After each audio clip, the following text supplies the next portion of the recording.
munasabah ayat-ayat ini dengan ayat sebelumnya. Bismillahirrahmanirrahim.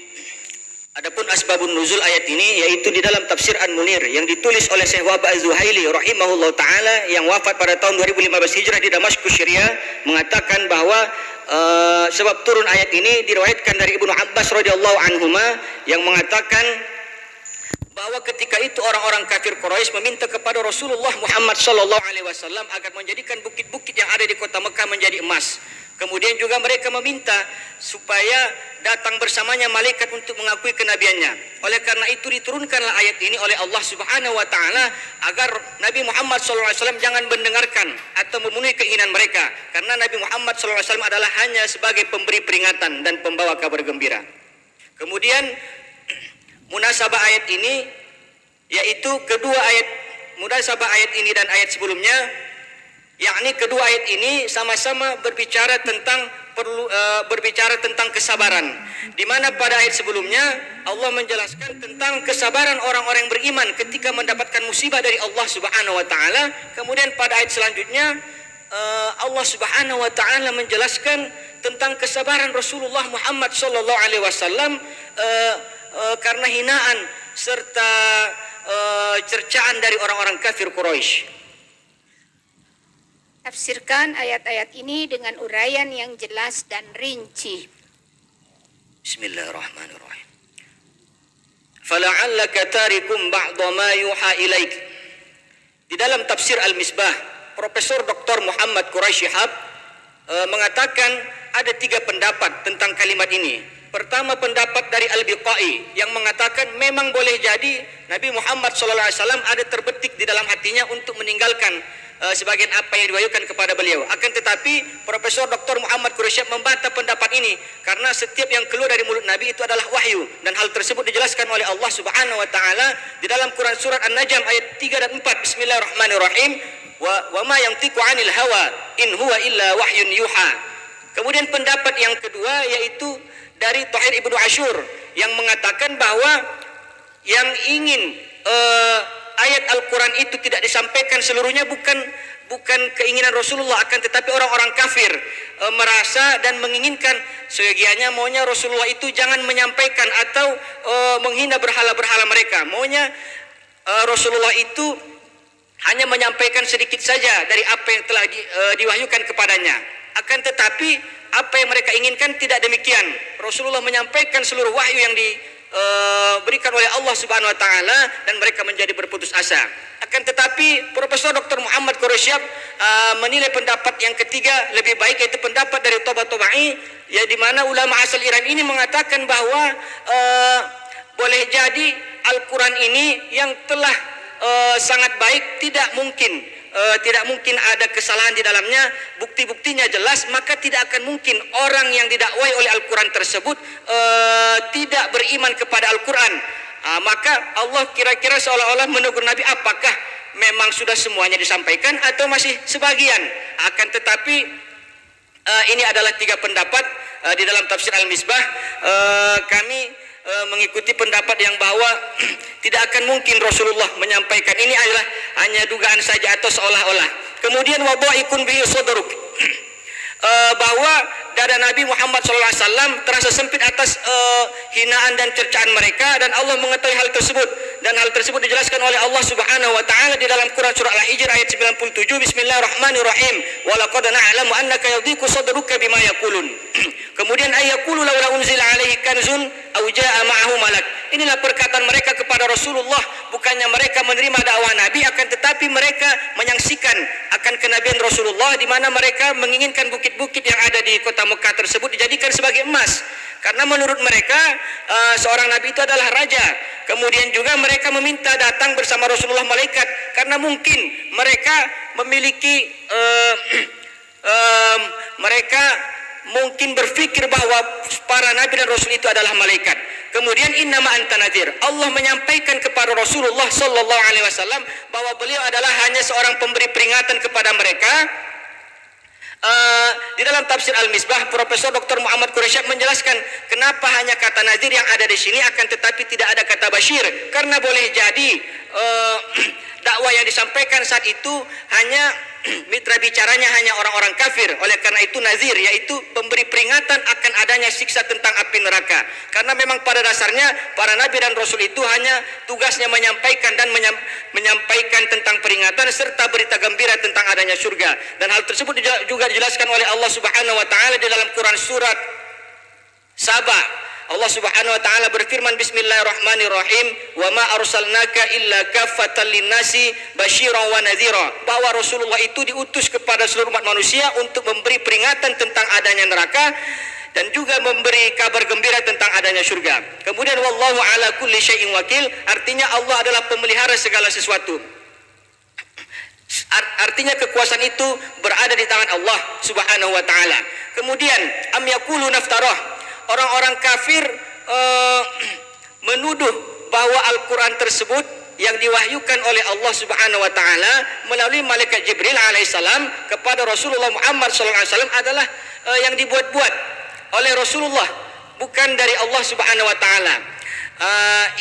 Oleh karena itu pada kalimat selanjutnya, qul fa'tu bi asyri suwarin mithlihi muftariyat, Allah Subhanahu wa taala melalui rasulnya menantang orang-orang kafir tersebut untuk membuat 10 surat yang semisal dengan Al-Qur'an. Di dalam tafsir Al-Munir, Syekh Az-Zuhaili menjelaskan bahwa ini adalah tantangan yang kedua dari Allah Subhanahu wa taala kepada orang-orang kafir, di mana tantangan yang pertama yaitu Allah menantang mereka untuk membuat semisal Al-Quran, dan hal tersebut dijelaskan oleh Allah Subhanahu wa taala di dalam Quran surah Al-Isra, bismillahirrahmanirrahim, qul la in ijtama'atil insu wal jinnu ala ayyatu bimithli hadzal Qur'an, bahwa jin dan manusia berkumpul membuat seperti Al-Quran. Kemudian ini adalah tantangan kedua, dan tantangan ketiga ada di dalam Quran surat Yunus dan juga Quran surah Al-Baqarah ayat 23. Allah Subhanahu wa taala berfirman, bismillahirrahmanirrahim, am yaqulu naftarah qul fa'tu bi suratin mithli, karena mereka tidak mampu membuat 10 surat maka Allah menantangnya untuk membuat seperti Al-Quran hanya 1 surat. Akan tetapi di dalam tafsir fi Dhilalil Quran, Syekh Said Qutb rahimahullah ta'ala yang wafat pada tahun 1966 Masehi mengatakan bahwa tidak ada riwayat yang jelas tentang turunnya urutan surat-surat Al-Quran diturunkan.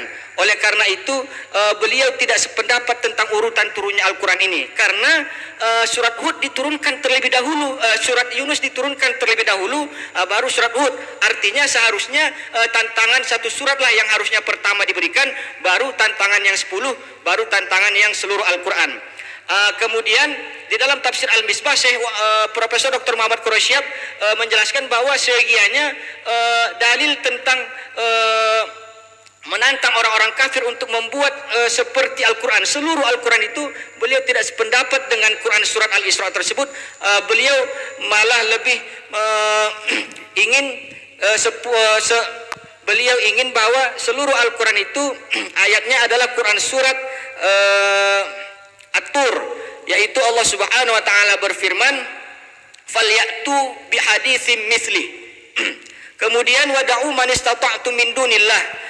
Kemudian Allah Subhanahu wa taala melalui rasulnya menantang mereka untuk membuat 10 surat seperti Al-Quran ini, dan untuk mengajak siapa-siapa di antara mereka yang sanggup, karena mereka adalah ahli sastra dan mereka juga, kata mereka, orang-orang hebat, maka mereka ditantang untuk membuat 10 surat seperti Al-Quran selain Allah Subhanahu wa taala. Ajaklah siapa-siapa yang sanggup di antara mereka. Kemudian in kuntum shadiqin, jika mereka orang-orang yang benar.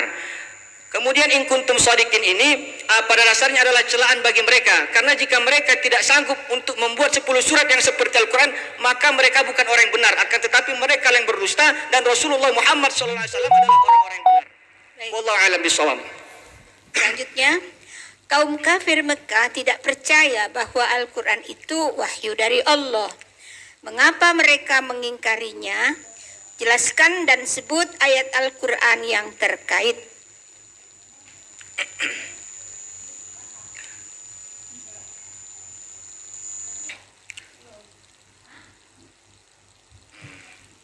Orang-orang kafir Quraisy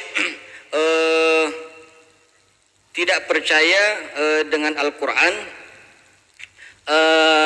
disebabkan salah satunya karena kekafiran dan kesesatan mereka, yang kebiasaan mereka senantiasa berpikir buruk, berperangai buruk. Oleh karena itu petunjuk dari Al-Quran mereka tidak dapatkan,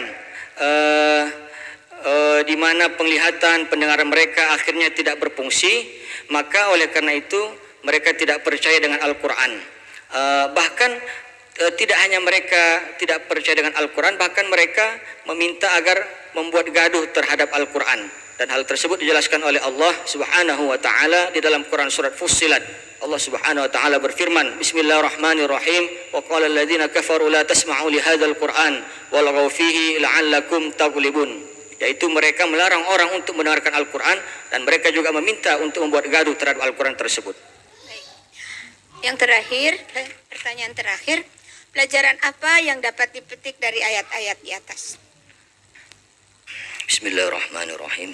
Adapun pelajaran yang dapat diambil dari Quran surat Hud ayat 12 dan ayat 13, satu, bahwa apa yang disampaikan oleh Rasulullah semata-mata adalah wahyu dari Allah Subhanahu wa taala.